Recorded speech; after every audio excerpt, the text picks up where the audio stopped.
سعد بن ابی وقاص جنتی ہے، ان کے رفیق حضرت سیدنا سلمان بن داؤد علیہ السلام ہوں گے۔ حضرت سعد بن ابی وقاص رضی اللہ عنہ کی غیرت ایمانی ابتدائی اسلام میں جب صحابہ کرام نماز پڑھنے کا ارادہ کرتے تو مشرکین کی نظروں سے بچنے کے لیے مکے کی ایک گھاٹی کی طرف چلے جاتے اور وہاں نماز ادا کرتے۔ ایک بار حسب معمول صحابہ کرام نماز میں مشغول تھے کہ کچھ مشرکین ادھر آ نکلے اور صحابہ کرام پر آوازیں کسنے لگے اور مذاق اڑانے لگے۔ پھر بات اس قدر بڑھ گئی کہ ہاتھا پائی شروع ہو گئی، تو حضرت سعد بن ابی وقاص رضی اللہ عنہ کی غیرت ایمانی جوش میں آئی۔ آپ رضی اللہ عنہ نے اونٹ کے جبڑے کی ہڈی ایک کافر کو دے ماری جس سے اس کا سر پھٹ گیا۔ یوں آپ رضی اللہ عنہ ہی وہ خوش نصیب شخص ہیں جنہوں نے اسلام کی خاطر سب سے پہلے کسی کافر کا خون بہانے کی شہادت نصیب ہوئی۔ حضرت سعد بن ابی وقاص رضی اللہ عنہ فرماتے ہیں کہ غزوہ احد کے دن حضرت سیدنا عبداللہ بن حجش رضی اللہ عنہ میرے پاس آئے اور کہا کہ تم اللہ تعالیٰ سے کوئی دعا کیوں نہیں کرتے؟ چنانچہ ہم دعا کے لیے ایک جانب چلے گئے۔ پہلے میں نے بارگاہ الہی میں یوں دعا کی، اے اللہ، جب کافروں سے ہمارا سامنا ہو تو میرا مقابلہ ایک ایسے انتہائی طاقتور اور جنگجو شاہ سوار آئے، میں تیری راہ میں اس سے لڑوں اور وہ مجھ سے لڑے،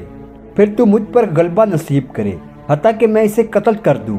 اور اس کے ہتھیار وغیرہ لے لوں۔ بس میری دعا پر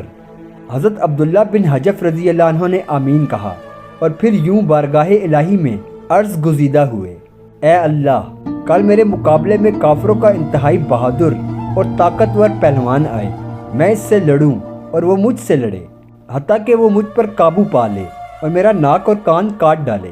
اور پھر میں جب تیری بارگاہ میں حاضر ہوں اور تو مجھ سے پوچھے کہ اے عبداللہ کہ تو نے کس کی خاطر یہ ناک اور کان کٹوائے، تو میں عرض کروں تیرے اور تیرے پیارے محبوب صلی اللہ علیہ وآلہ وسلم کی خاطر، اور تو مجھ سے فرمائے ہاں تو نے سچ کہا۔ حضرت سعد بن ابی وقاص رضی اللہ عنہ فرماتے ہیں کہ حضرت عبداللہ بن حجف رضی اللہ عنہ کی دعا میری دعا سے بہتر تھی، چنانچہ میں نے جنگ کے بعد دیکھا کہ اللہ تعالیٰ نے ان کو نہ صرف شہادت کا درجہ دیا بلکہ ان کی دوسری دعا کو بھی قبول فرمایا، کیونکہ میں نے دیکھا کہ ان کے کان اور ناک ایک دھاگے سے پروئے ہوئے ہیں۔ حضرت سعد بن ابی وقاص رضی اللہ عنہ حجۃ الوداع کے موقع پر مکہ معظمہ میں شدید بیمار ہو گئے۔ انہیں اپنی زندگی کی امید ہی نہ رہی تو وہ بے چین ہو گئے، کیونکہ انہیں پسند نہ تھا کہ ان کا انتقال اس سرزمین پر ہو جس سے وہ ہجرت کر چکے ہیں۔ چنانچہ سرور کونین حضور نبی کریم صلی اللہ علیہ وآلہ وسلم ان کی عیادت کے لیے تشریف لائے تو آپ نے ان کو بے قرار دیکھ کر تسلی دی اور دراز عمر کی دعا فرمائی، اور یہ بھی بشارت دی کہ تم ابھی نہیں مرو گے بلکہ تمہاری عمر لمبی ہوگی اور بہت سے لوگوں کو تم سے فائدہ ہوگا اور بہت سے لوگوں کو نقصان ہوگا۔ یہ حضرت سعد بن ابی وقاص رضی اللہ عنہ کے لیے فتوحات کی بشارت تھی، کیونکہ تاریخ گواہ ہے کہ حضرت سعد بن ابی وقاص رضی اللہ عنہ نے جب بطور اسلامی لشکر کی سپہ سالاری ایران پر فوج کشی کی تو بہت ہی قلیل عرصے میں ایرانیوں کے تخت و تاج کے غرور کو خاک میں ملا دیا۔ اس طرح مسلمانوں کو ان کی ذات سے بڑا فائدہ ہوا تو بے شمار کافروں کو ان کی ذات سے نقصان عظیم پہنچا۔ امیر المومنین حضرت عمر فاروق رضی اللہ عنہ نے عراق کی جانب ایک لشکر روانہ فرمایا تو سعد بن ابی وقاص رضی اللہ عنہ کو ان کا امیر بنایا۔ چنانچہ قادسیہ، عراق، مدان اور ملک فارس کے دیگر شہروں کی فتح اللہ نے انہی کے ہاتھوں مقدر فرمائی۔ بعد میں امیر المومنین حضرت عمر فاروق رضی اللہ عنہ نے آپ کو کوفہ کا گورنر بنا دیا۔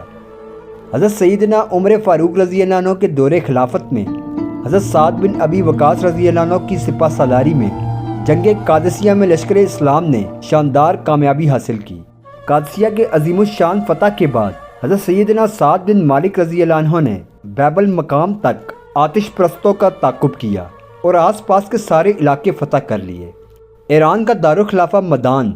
جو کہ دریائے دجلہ کے مشرقی کنارے پر واقع تھا، یہاں سے قریب ہی تھا۔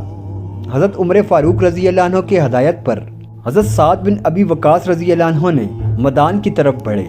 آتش پرستوں نے دریا کا پل توڑ دیا اور تمام کشتیاں دوسرے کنارے کی طرف لے گئے۔ اس وقت دریا میں زبردست طغیانی تھی اور اس کو پار کرنا بظاہر ناممکن تھا، حضرت سعد بن ابی وقاص رضی اللہ عنہ نے یہ کیفیت دیکھی تو اللہ تعالیٰ کا نام لے کر اپنے گھوڑے دریا میں ڈال دیے۔ دوسرے مجاہدین نے بھی آپ کے پیچھے پیچھے اپنے گھوڑے دریا میں اتار دیے۔ اس پر شاعر نے کیا خوب کہا ہے،